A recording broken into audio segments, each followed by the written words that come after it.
Warrior, Inquisitor, Dark Lord. Roughly 4,980 years before the fabled Battle of Yavin, Lord Vitiate reorganized the followers of the dark side of the Force into a new Sith Empire.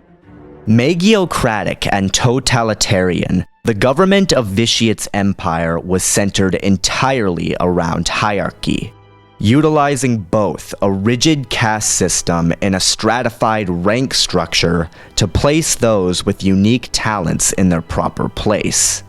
While the use of such a highly specialized class system would be rendered largely obsolete by the initiation of the Sith Order under the Rule of Two, echoes of these classifications would persevere for millennia. Savage Opress was created in imitation of the Sith warrior class. A male Zabrak hailing from the far side of Dathomir with a deep-seated need to protect his younger brother, Feral, Savage was handpicked by the Dark Jedi Asajj Ventress to be her agent of retribution against Count Dooku. Physically empowered and psychologically manipulated by Night Sister Force magics, he was forced to kill Feral as a test before being presented to Count Dooku under the guise of a bodyguard. Ventress's plan to assassinate Dooku was ultimately a failure, and Savage narrowly escaped the vengeful Sith Lord. Consulting with the Night Sister clan mother Talzin, Opress was advised to seek out his brother Darth Maul, who had survived his defeat at the hands of Obi-Wan Kenobi on Naboo. Following Maul's revitalization by Talzin, Savage became his apprentice. Aiding his brother in the formation of the Shadow Collective criminal organization and the takeover of Mandalore, Savage Opress was eventually butchered by Darth Sidious, who came to view Maul's machinations as a possible threat to the true Sith's grand plan. Volfe Karkko was an echo of the Sith Inquisitor class. A male Anzadi Jedi Master with a strong affinity for Force magics who operated several centuries before the Battle of Yavin, Volfe fell to the dark side of the Force after succumbing to his species' instinctive need to feed off the life energy of other sentient beings, re-emerging as a twisted dark Jedi. Developing techniques to counteract the Jedi's conditioned defenses against Anzadi attacks, he began preying on members of the Order to increase his power. As none but the most seasoned of Jedi Masters possessed the strength or mental fortitude necessary to resist Karkko's abilities, the entire Jedi Council took it upon themselves to hunt down the renegade Dark Magician. With the Council closing in, Volfe fled to his secret stronghold on Kifex, though the Jedi quickly tracked him down. Forced into a confrontation with all 12 members of the Jedi Council, Volfe managed to hold his own for a brief period of time before being overwhelmed. Sentenced to a period of solitary confinement within a stasis chamber for over 1,000 years, Volfe Karkko was finally freed in 30 BBY, telepathically manipulating the amnesia-ridden Jedi Padawan Aayla Secura to override the restraints on his stasis prison. Taking Aayla as his apprentice, Volfe conscripted the native feral Anzadi to procure life force from the natives to build up his strength, though they were eventually confronted by the Jedi Knight Quinlan Vos, who managed to break Karkko's spell over Aayla via their Force bond. Enraged by this turn of events, Karkko blasted and incapacitated Secura with Force lightning and then turned his attention to Vos. Easily besting the young Jedi Knight in their initial engagement, Volfe Karkko was finally beaten when the combined battle meditation enhancement of the Jedi Masters Thom, Trasa, and Zhao gave Voss the power he needed to resist the Dark Jedi's magic and cut him in two. First, we compare their physical attributes. Savage Opress was a Zabrak male who appeared to be in his mid to late 30s. And while his original physical attributes as a Night Brother were pretty much on the level with your typical Zabrak warrior, his exposure to Night Sister Force magics transformed him into a towering, heavily muscled juggernaut capable of overpowering just about anyone. Generally native to Iridonia, the Zabrak were a race of humanoids noted for their athleticism and tough exteriors. They were distinguished by a crown of vestigial horns on their scalps, 2 hearts, and the individualized facial tattoos that were a cornerstone of their culture. During the course of his career, Opress lost his left arm to the Jedi Master Obi-Wan Kenobi during a lightsaber duel, though he was provided with a prosthesis by the Mandalorian Death Watch soon afterward. The mechanical arm was evidently extremely durable and well equipped to Opress's physical abilities, as it matched the performance of his organic right arm to a T. However, as with nearly all forms of physical empowerment, there were some drawbacks. Similar to Darth Vader, or more appropriately, Warb Null, Savage's large size and heavy muscles hampered his agility. While he was capable of employing various acrobatic evasions, such demonstrations were exceedingly few and far between, and it should be noted that his endurance, while similarly enhanced, was not unlimited. Volfe Karkko was a male Anzadi well over 800 years of age. And while this would have placed him well past even the long-lived Anzadi species' physical prime, his capabilities didn't appear to be heavily hindered by his advanced age.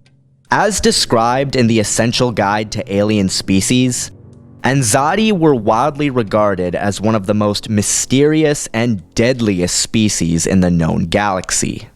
Native to the frigid world of Anzat, the Anzadi were a race of humanoids noted for their apparent lack of a natural biorhythm, high levels of dexterity, and advanced regenerative capabilities. Traits that made Volfe and others of his kind extremely gifted in the arts of assassination and subterfuge.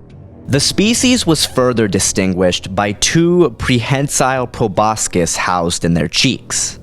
Once a victim was within their power, the Anzadi would uncoil these tentacles and insert them into the subject's nostrils and into the cranium, where the brain, and by extension the victim's life essence, was then forcibly sucked out of the organism. In addition to sating natural hunger, this process, brain eating as it was often called, could grant the Anzadi a temporary boost in strength, as well as the memories of the being he or she has devoured. In terms of his demonstrated physical capabilities, Volfe was something of a general-purpose Anzadi, being reasonably strong, reasonably agile, and reasonably tough. The Anzadi also possessed sensory organs that gifted them with extremely potent telepathic abilities, a trait that was further enhanced by Karkko's force sensitivity. Volfe Karkko's Anzadi traits and impressive levels of dexterity and agility is a major advantage in his corner, but his otherwise substandard physical attributes leaves him at a disadvantage against an opponent like Savage Opress, who clearly outclasses him in terms of strength and endurance.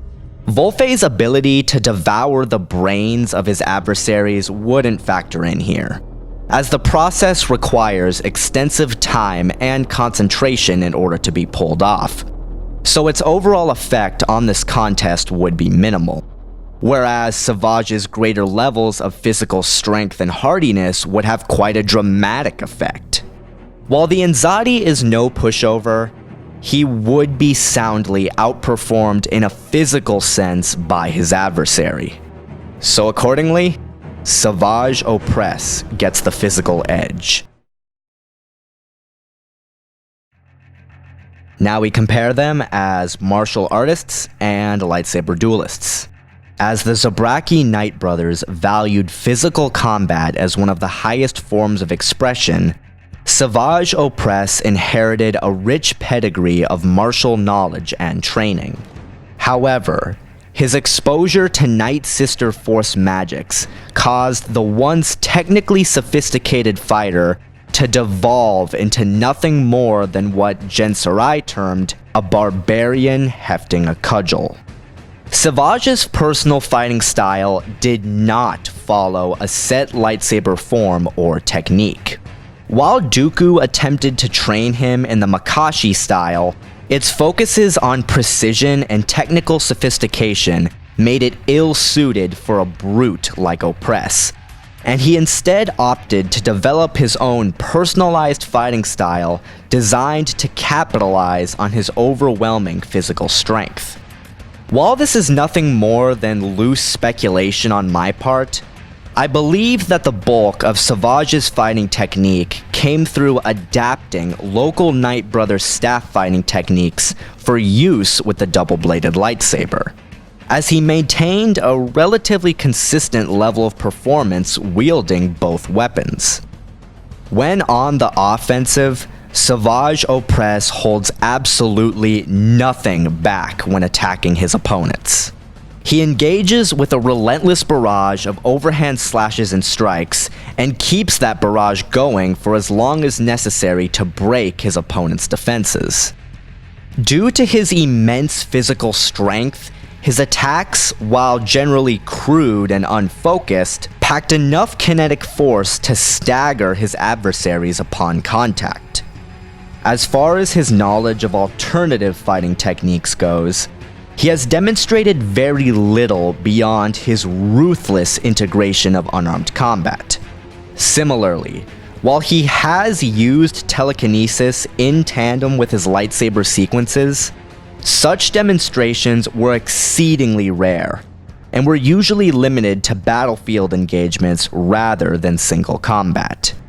Further embodying the Sith warrior archetype, this focus on pure offensive blade work left him at a disadvantage when forced to act as the defender. While he has proven himself reasonably skilled at deflecting sustained blaster fire, his ability to defend himself in single combat was spotty at best. On the one hand, his considerable durability allowed him to shrug off the vast majority of attacks that got through his guard and power on through. But on the other hand, his crude and grand sweeping style, coupled with the fact that he was such a large target, made him all but helpless against a sophisticated probing offensive, which was a major contributing factor to his defeat at the hands of Obi-Wan Kenobi on Florum. In keeping with these ideas, the defining aspects of Savage Opress's personal style was his sole reliance on his brute strength and endurance to withstand and power through the opposition, rather than skill as a swordsman. In this, he was relatively successful, the two best examples being his bouts with the Jedi Master Hesali and Adi Gallia during the Clone Wars.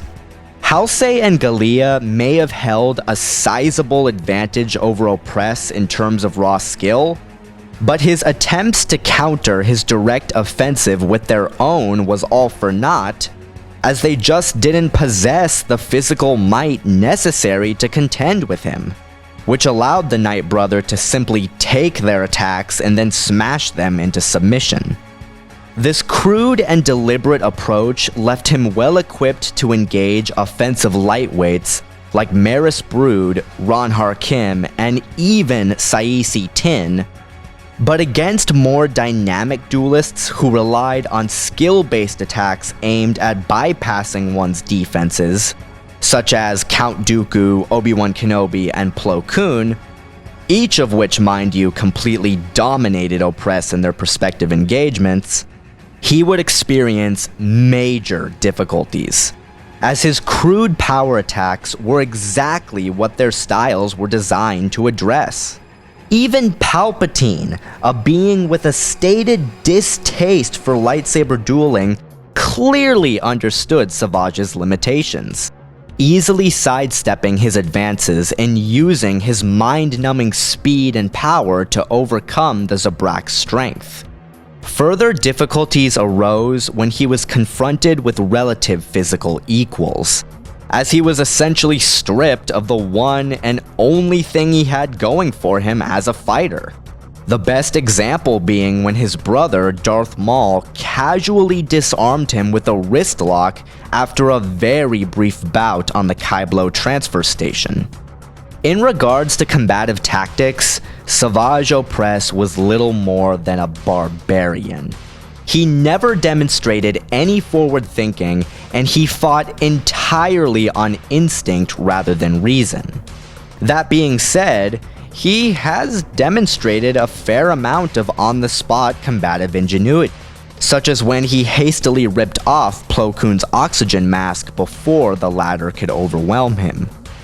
On the whole, Savage Opress's chief failing as a lightsaber duelist was his lack of creativity, wielding his lightsaber as nothing more than a blunt instrument and powering through his opponents rather than attempting to undermine and dismantle them.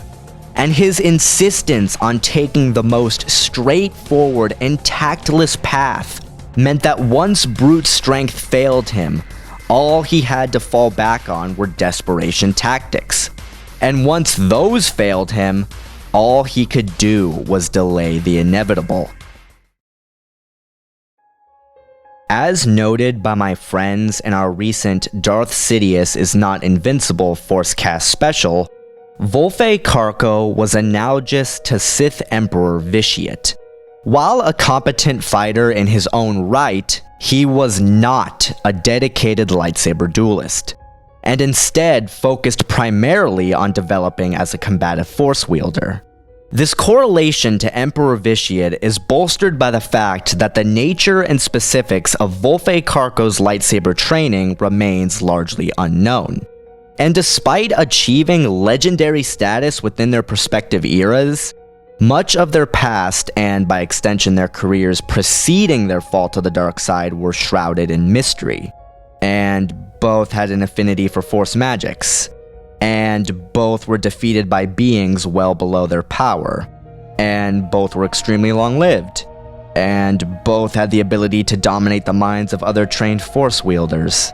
And both had the ability to feed off the life force of other sentient beings. And both had first names beginning with the letter V. Anyway, Volfe Karkko's chosen martial arts discipline has not been confirmed in any source, though I personally believe that he is a specialist in the Xian lightsaber form, as it is consistent with many of the technical aspects of Karkko's personal fighting style, namely his usage of the reverse grip tailored to the style. The Xian variant of Form 5 was designed with blast deflection as its primary focus, employing aimed deflection to retaliate against shooters. But as the Jedi Master Plo Koon demonstrated on Korm during the Clone Wars, it could be employed as an effective dueling style. When used in this manner, Xian had a much stronger technical focus than its somewhat brutish brother Djem So. Assuming that Volfe was indeed a Xian specialist, this would mean his offensive blade work would be direct but controlled, relying on a meticulous probing offensive to pressure his opponents without leaving himself overly exposed, breaking off his attacks in order to fend off an enemy's counter, then reasserting his control over the fight. When acting as the defender, Volfe's inclinations again followed the tendencies of a Xian master, relying on precise redirection and deflection maneuvers to break his adversary's forward momentum and set them up for an immediate counterattack. In keeping with the attributes of the classical Sith Inquisitor archetype, he reinforced his lightsaber sequences with a skillful integration of force-based attacks, particularly telekinesis and force lightning, and he has also been observed employing physical combat techniques. His force abilities especially were one of his primary methods of attack, allowing him to use his environment as a weapon and off-balance his adversaries by attacking them from unexpected vectors. For all intents and purposes, Volfe Karkko was as much of an ambush predator as his Anzadi brethren. A highly capable tactician and strategist with centuries of experience under his belt, he preferred to subtly undermine his enemies and prevent them from bringing their full might to bear. On the battlefield, he was an armchair general who avoided the fighting, preferring to send in lesser combatants to confront targets while simultaneously employing psychological warfare tactics to break his enemy's morale. However, he doesn't always abide by this hands-off approach, and is more than willing to instigate large-scale conflict himself.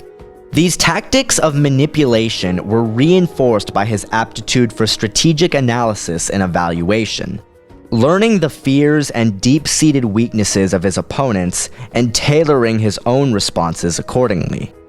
However, despite proving his mettle as a tactical planner, he was ultimately held back by his serious lack of variation as a swordsman, capable of combating almost anything that was thrown at him, but not bringing anything new to the table himself.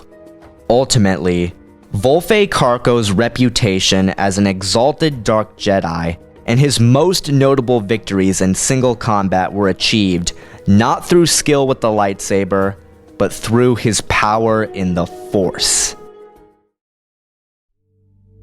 Savage Opress's bare-bones hack-and-slash lightsaber technique and lack of variation as a strategist proves that he isn't a very skilled fighter, and his success in single combat is banked primarily on his overwhelming physical capabilities and use of desperation tactics more than anything else.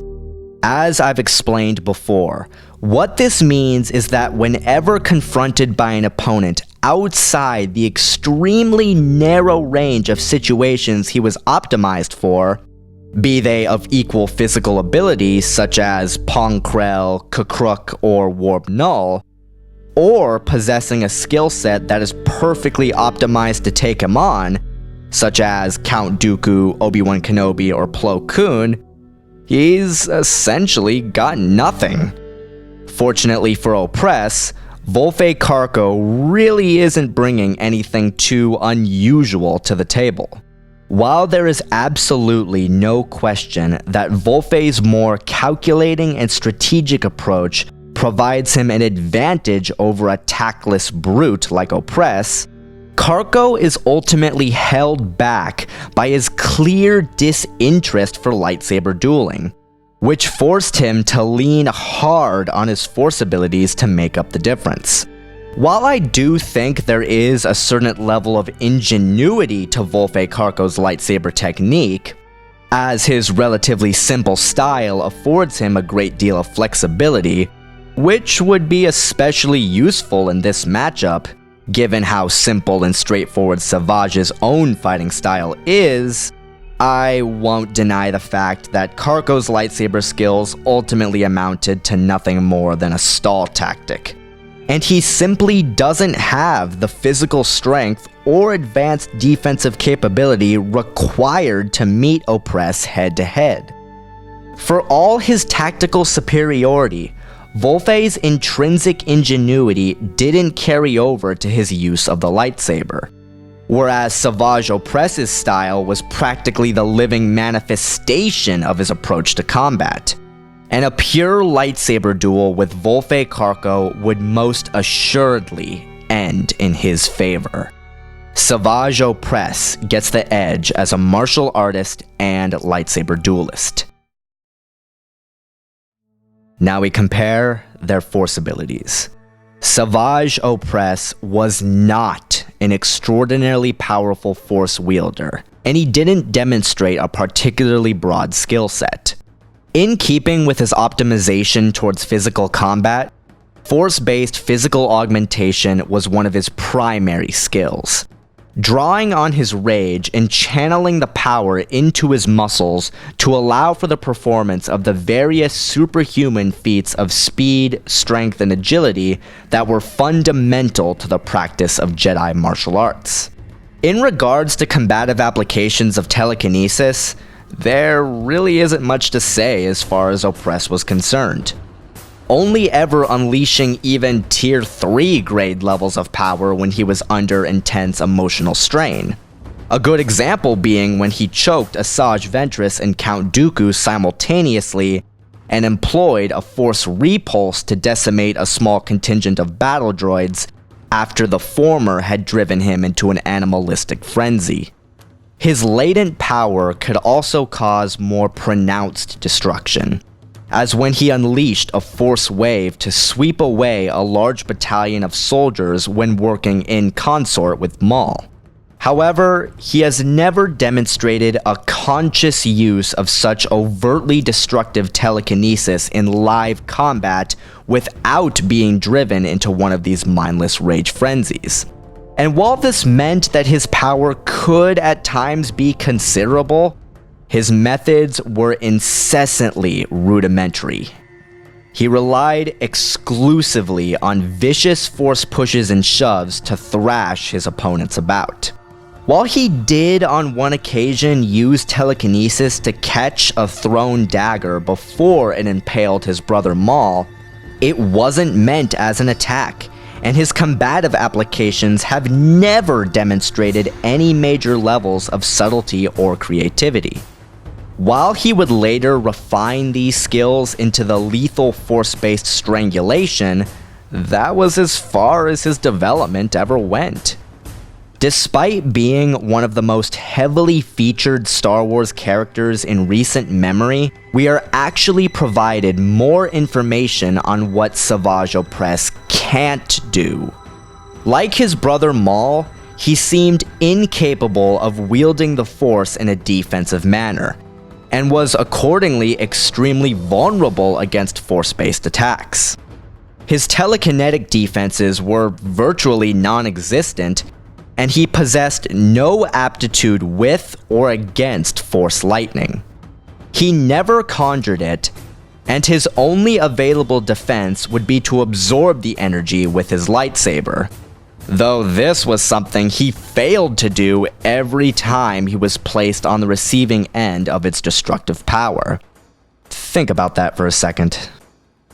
Opress has never demonstrated any aptitude with force-based telepathy or force magics, has never been credited with them in any of his role-playing game guide entries, and has even shown to be highly susceptible to such forms of attack, only managing to overcome Mother Talzin's dark side spells when operating at the height of one of his berserker frenzies. Ultimately, Savage Opress wielded impressive latent power, but his skill set was as basic and straightforward as his lightsaber technique, and the sheer inept manner in which he applied his powers did nothing but reinforce his reputation as a blunt instrument, utterly devoid of sophistication or ingenuity. A highly mysterious and powerful Dark Jedi, Volfe Karkko was a Force wielder first and foremost, dedicating centuries to achieving absolute mastery and understanding in this field, and carrying with him a large repertoire of conventional and esoteric Force abilities. However, and as should be apparent, this specialization also meant that martial arts training ultimately took backseat. so physical augmentation wouldn't have been a huge priority for him. His enhanced speed, agility, and strength were sufficient enough to make his predominantly defensive fighting style workable, but no more than that. Telekinesis was one of Karkko's primary skills, and he made heavy combative use of it. On a basic level, he has employed powerful force pushes and pulls to blast or push desired targets in the midst of combat, even successfully striking other trained force wielders with so much as a modicum of effort. And though no information exists regarding his own defenses against telekinetic attacks, it's generally suggested that he would only be vulnerable against Jedi Council level adepts, as they were the only ones deemed powerful enough to defeat him. He used force grips for the precise manipulation of objects, being able to lift extremely heavy objects with little difficulty, and even seizing live targets. Rather typically for a practitioner of the dark side of the Force, Volfe Karkko was a master of Force lightning, using it quite effectively as a combative tool and as an instrument of torture.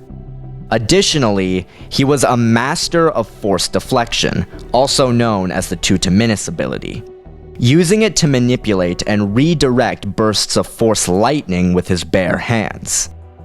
While other Darksiders such as Emperor Vitiate, Lord Khan, or Jaruas Sabayoth retained great notoriety for their psychic abilities, Volfe Karkko's mental powers were also highly advanced.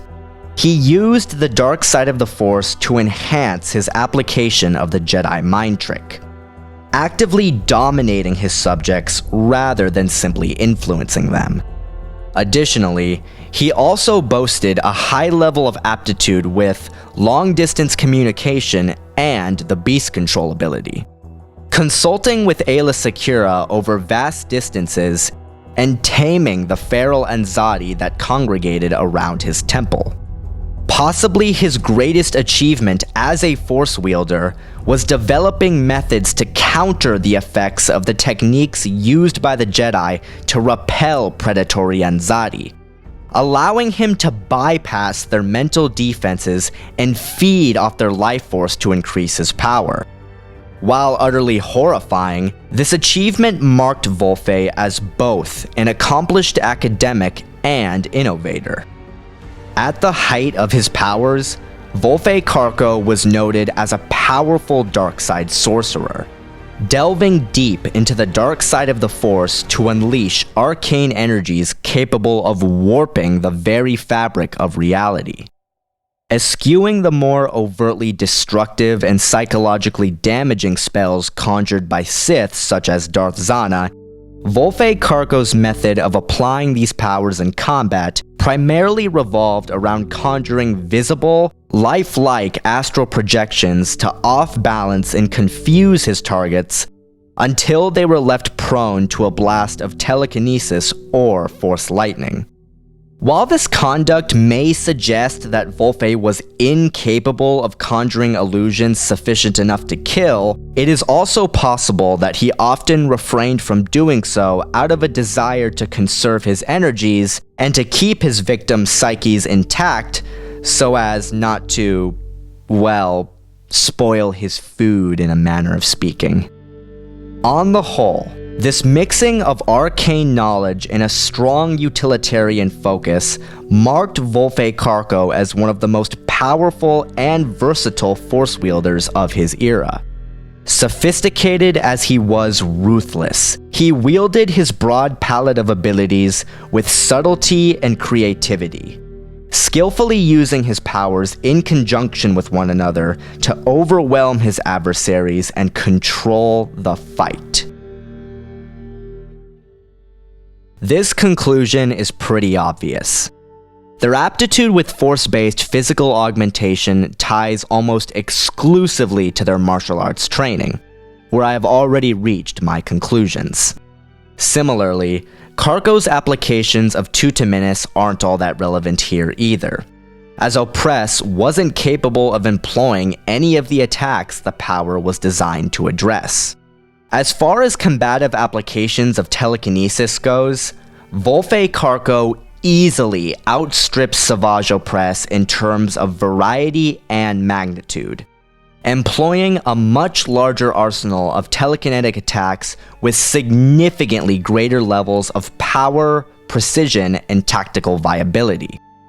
This major skill advantage is bolstered by the fact that Volfe's defenses against force-based attacks are much more viable than Opress's, whose own defenses were spotty at best.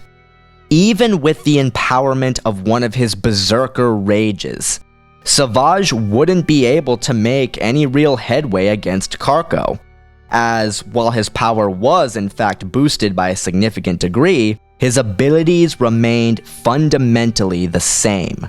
While Opress did manage to simultaneously force choke Asajj Ventress and Count Dooku when caught up in this fury, do remember that neither Darksider was actively prepared for him to unleash such an assault, and even when he did, Savage wasn't able to maintain the level of power required to break through their force barriers for more than a few seconds. So the idea of him casually tossing Volfe around like a ragdoll or choking him out with the force lies somewhere between unlikely and completely preposterous. In addition to his greater level of power and skill at employing telekinetic attacks, Volfe's advantage as a Force wielder is further backed up by his use of Force Lightning and Darkside magics, powers that Opress has absolutely no answer to and has proven to be extremely weak against. When analyzing and comparing the Force abilities of Savage Opress and Volfe Karkko, Savage falls short in literally every category. His magnitude is completely usurped. His rage boosts are moot. His skill and dedication to combative abilities does not compare. As such, I award Volfe Karkko the edge as a Force wielder. And now, the verdict. Savage Opress has received the majority of advantages in this contest. He is arguably the more skillful lightsaber duelist, despite his crude technique, and is easily in better physical condition than Volfe Karkko. However, in a similar fashion to Jenserai's vs. Siri Short, the Grandmasters, or Ready 4's and Antoine Bandelay's collaboration matchup, Plo Koon and Shakti vs. Count Dooku and Darth Maul, this is one of those matchups where one combatant gets most of the edges in the individual categories, but comes up short when the entire package is added up. In this instance, Savage Opress is brought to heel by his overall approach to combat. As I've stated several times in this video, Opress's effectiveness as a lightsaber duelist came down entirely to his overwhelming physical capabilities rather than his skill as a martial artist or tactical planner. He simply attempts to power through his enemy's defenses and smash them into submission rather than attempting to bypass them with deft swordplay. While this approach under normal circumstances would be tantamount to suicide against even low-level Jedi Knights, Savage's physicality makes up for it, since he is simply strong enough and durable enough to tank their hits and steamroll them. However, such a myopic and tactless reliance on brute strength also meant that whenever he was confronted by a foe of equal physical capability, or who specialized in a fighting style designed to answer his crude methods, all he had to fall back on were desperation tactics to keep from getting killed instantly. Volfe Karkko, to my estimation, may not be able to stand toe-to-toe with Opress in a contest of pure martial skill, due in large part to his evident disinterest in lightsaber combat and comparatively weak physical capabilities, but these disadvantages are largely circumvented by the fact that his entire MO is based around avoiding a head-to-head lightsaber engagement with an opposing Force wielder, generally relying on his lightsaber as a means of quick close-quarters defense and avoiding the sort of direct offensives that Opress is optimized to meet. As Savage Opress's physical and martial arts skill advantages are largely cancelled out by Volfe Karkko's tactics and combative conduct, this contest is ultimately decided by Force abilities, and in this area, Volfe holds a massive advantage. While Opress's Berserker rages have been proven to push his powers far beyond their normal levels, it doesn't provide any sort of advantage over Karkko, and he has absolutely no answer for Karkko's use of Force Lightning and Dark Side magic. The only power where I can say there is only a small disparity between the two is Force-based physical augmentation, as both employed it primarily as a means to make their martial arts techniques viable. However, Volfe's superiority still shines through thanks to his greater power and skill at employing telekinesis. Whereas Savage is limited to blunt pushes and shoves, Volfe adds in powerful grips, throws, and deflections, the rearmost especially improving his defensive viability. In conclusion, Volfe's more calculating and strategic approach and creative applications of a wider array of abilities provides him with options, whereas Savage's basic brutality, however potent it may be, does not. The battle between Savage Opress and Volfe Karkko would play out in a similar fashion to Volfe's initial engagement with Quinlan Vos on Kifex, with Opress standing in for Vos. As he functioned primarily as a swordsman, the fight would doubtless begin with Opress charging in and attempting to cut Volfe down with his lightsaber. However, as was the case with Vos, this assault would be met with Volfe simply deflecting and evading Opress's barrage of attacks and retaliating with his Force abilities, off-balancing Savage through his use of dark side illusions and thrashing him with a calculated assault of telekinesis and Force Lightning. Although this beating would likely push Savage to fall into one of his Berserker rages and lash out with his Force abilities, all he would accomplish would be to slow Volfe down for a few seconds. Once Volfe inevitably had Savage at his mercy, I imagine this contest concluding in one of two ways.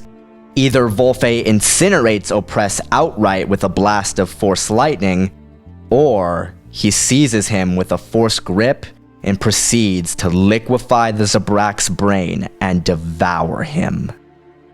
I declare Volfe Karkko the winner. Well guys, I hope you enjoyed this latest installment of the Versus Series Season 5. As always, you are free to leave suggestions for future battles in the comment section below, and I'll see you guys later.